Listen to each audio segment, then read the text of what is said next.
Hi there, it's Kaizen, and apparently as a community, we always like to ask the question, what does this mean for C9's legacy? But more of a serious note, today I'll be listing 10 things that we learned from Masters Madrid, as well as do a top 10 player ranking. But with that out the way, let's get started. For number 1, I want to say that the meta is in a very good spot. Throughout Masters Madrid, I don't think we had too many mirror matches in the form of team comps. Like even Ascent, we only had one mirror match, and that was in the grand finals between Sentinels and Gen G. Pretty much throughout the tournament, every team was kind of doing their own thing. Yes, there were certain agents, which we will get into later, that got picked more than others, but as a whole, I think the meta is still in a pretty good spot. I'm sure there were other mirror matches, but none that I can really remember. Maybe at most 3 others. Number 2, Yoru might not be the meta pick that I personally thought he was going to be. And I say this because coming into this event, there were a handful of teams, at least 4 of them, that were using Yoru on at least one map or more, like Fun Plus Phoenix, Paper X, Carmine Corp, and Team Heretics. And throughout Masters Madrid, 5 teams played him, and only 1 was successful, Gen G, the team that didn't even use him in kickoffs. Overall, he won 3 out of the 9 games he was played in, so about a 33% win rate. But if we remove Gen G, it's 0-8. Not so hot. However, there were a few close games, like Fun Plus Phoenix losing to Loud by only 2 rounds, and then Carmine Corp losing to Paper X on Bind. But even if we turn those losses to wins without Gen G's record, it's still 2-6. But if we do include Gen G, it's 5-7. So that will be something I keep my eye out on as Yoru's win rate overall, because 4 out of the 8 teams that made it to Masters Madrid used them, and only 1 was able to get wins with him. And for number 3, I want to talk about Gecko, mainly Wingman, aka Sliggy's public enemy number 1. I honestly believe we're going to see more Gecko in the future, especially in this tournament where we found out he could come in clutch.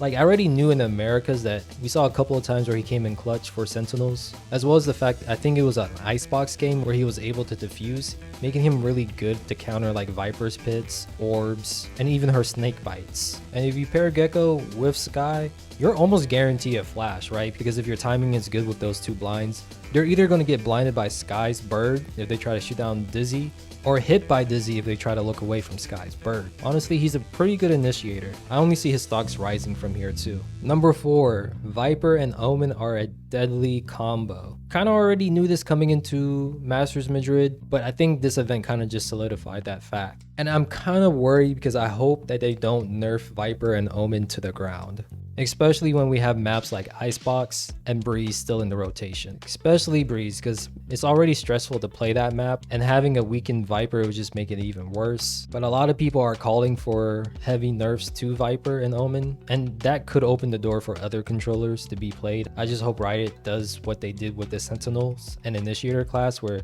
they nerf one utility of Sky and KJ and buff the other agents in that class. I think that's the best way to go about it, but only time will tell what they do. And for number 5, the best region at Masters Madrid specifically, I think you have to say Pacific, just based on these numbers. And no, I'm not a shill for this region. You guys are hilarious in the comment section. But we do have to take into account that they're the only region at Masters Madrid not to go negative against the other 3, something that even Americas can't say. I still believe from top to bottom the Americas League is better overall, but when we look at just Masters Madrid's performance, Pacific's top teams did better, despite not winning the grand finals. And let's not forget that this is the only region where both teams were able to take a map off of Sentinels, as well as beat them on split, where the boys in red were just crushing everybody else on. Plus, Gen G were the only teams to hand Sentinels an L throughout this whole tournament during the upper finals. Number 6, I want to mention that EMEA isn't as bad as people thought they were. I already made a whole video about this, but if you use the eye test, I think you can say that they did better at Masters Madrid than they did at Tokyo, especially when you take out Fnatic's numbers. I remember back then Navi and Foot Esports weren't able to qualify for the playoffs, and then Team Liquid kind of just got spanked around by America's teams. But this time it was different. The young guns from EMEA held their own pretty well, which is something we can't say for number 7, which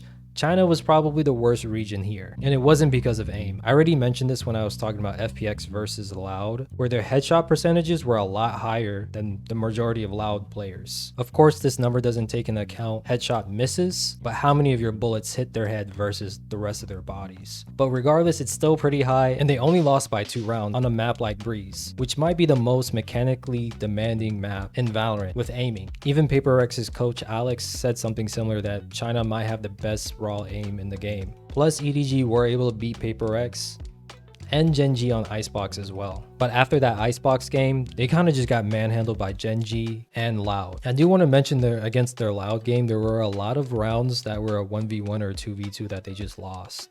However, I do want to say a lot of former pros and coaches who are now streamers, same thing with some Valorant analysts, said that they felt like some of these Chinese teams just lack a fundamental understanding of the game at the pro level, which I guess you can't be too surprised since China is the newest region in Valorant, and I still think they're closing the gap pretty well considering that fact.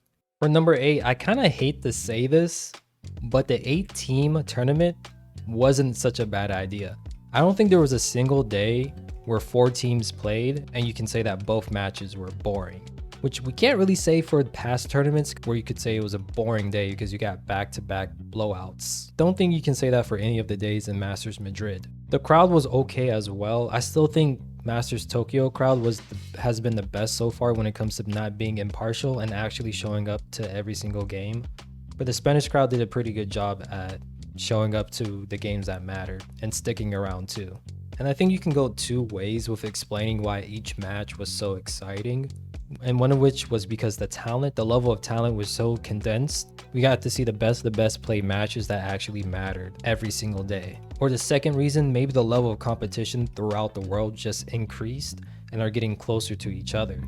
Only time will tell. If Masters Shanghai and even Champs offers the same level of excitement every single day, then I guess you can go with the second reason. And plus, I do want to mention that the viewership for Masters Madrid was pretty nice too. Part of that was because a lot of clout teams showed up. It's still nice to see that a new record was broken, at least according to the esports charts. I realize that number 9 is going to be a little bit of an opinion, but this map poll was kind of rough, especially Icebox and Breeze, where I can only think of like 2 Breeze games where I wasn't sleeping or nodding off halfway through it. I wouldn't mind if we never see another pro match of Breeze again. It's a snooze fest. But I do want to give a little bit of credit to Riot Games, give them their flowers, because the best matches came from Lotus and Sunset in my opinion. And those were the 2 newest maps added to Valorant. And I personally don't hate them. Like, I do know people are complaining about the whole plant on B stairs of Sunset and then run to B main, which does look a little bit cheesy, but I don't think that happened as much as you think it did. And plus, teams kind of showed us ways to break that. PaperX had Sage Wall, Sentinels just rushed in. Team Heretics had Neon Stuns to help them get kills in B main. So there are some kind of counters to that. And overall, I wouldn't mind seeing more Sunset and Lotus matches, personally. And for number 10, I'll be using that to lead our way into the top 10 players at Masters Madrid. But at number 1, who is also the MVP of the tournament in my opinion, is Zek. The man did everything. He was looking like the best Raze on the planet, and he started to step up as Jet when it mattered the most too. At number 2, I think I'm going to surprise some people here, and I'm going to go with Meteor. First of all, Gen G made it to the grand finals, and only losing to Sentinels there too. But the crazy thing is with Meteor is that he played multiple agents, one of which was Yoru, and he did mention during his stream that he didn't have that much time with Yoru, but he still performed pretty well with the agent. And I believe he had the highest average combat score and average damage per round on the team as well, which is just mind-blowing to me.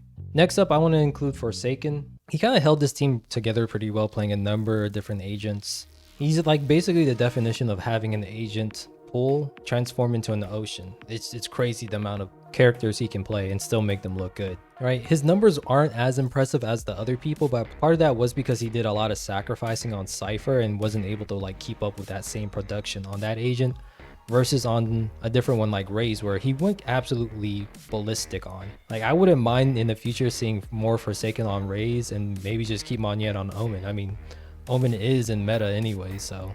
At number 4, I think we'll go with Miniboo. He was just a stellar duelist as well. And when he went against Sentinels, the only player that outmatched his stats was Zekin. Like, he was the second best player in that server, stats wise.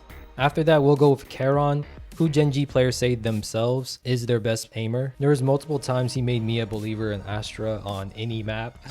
And he came up clutch for them a handful of times too. After that, we'll go with John QT. There's one thing of being like a great play caller, but when you can like top frag as well, that's kind of crazy to me. So I'm safe with him there. And I really just value flexible players as well as IGLing. I think that's a very good asset to have nowadays and shouldn't be slept on either. After that, we're gonna go with another IGL, Sadak. Just the way he was able to put a clinic on other teams, especially EDG, purely off of play calling, was amazing to me. He really helped elevate Loud, in my opinion. Then after that, we'll put 10s because, you know, it's just 10s, guys. Like, not having 10s in the top 10 after his performance would be slanderous. Same thing with Narrate next.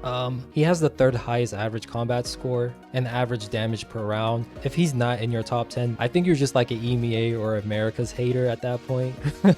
And we'll round things off with Texture, who just had an amazing redemption arc. And he kind of just showed the whole world he can get the job done on Jet and Raze. I do want to give some honorable mentions to the likes of Munchkin, who came up big for Gen G multiple times. Something did have good moments too with Paper X. Like, Paper X couldn't get far without Something and Divide. And I know a lot of people are throwing hate to Kong Kong because of EDG's performance. He still did pretty good, guys. Like, he had some of the highest ACS and average damage per round. And he didn't even do a lot of opping, bro. He really kind of like reshaped his identity as a Valorant player. And then it would be kind of weird for me not to mention the other Brazilians like Les, Tuis, and Calvizine. I know a lot of people are going to say Les was their best player, which I guess that's fair. But Tuis came in clutch a lot of times in 1v1s and 1v2 situations. Same thing with Calvizine. He kind of like slowed down a little bit, but he had flashes of greatness too. And lastly, I want to give a shout out to Life and Autumn.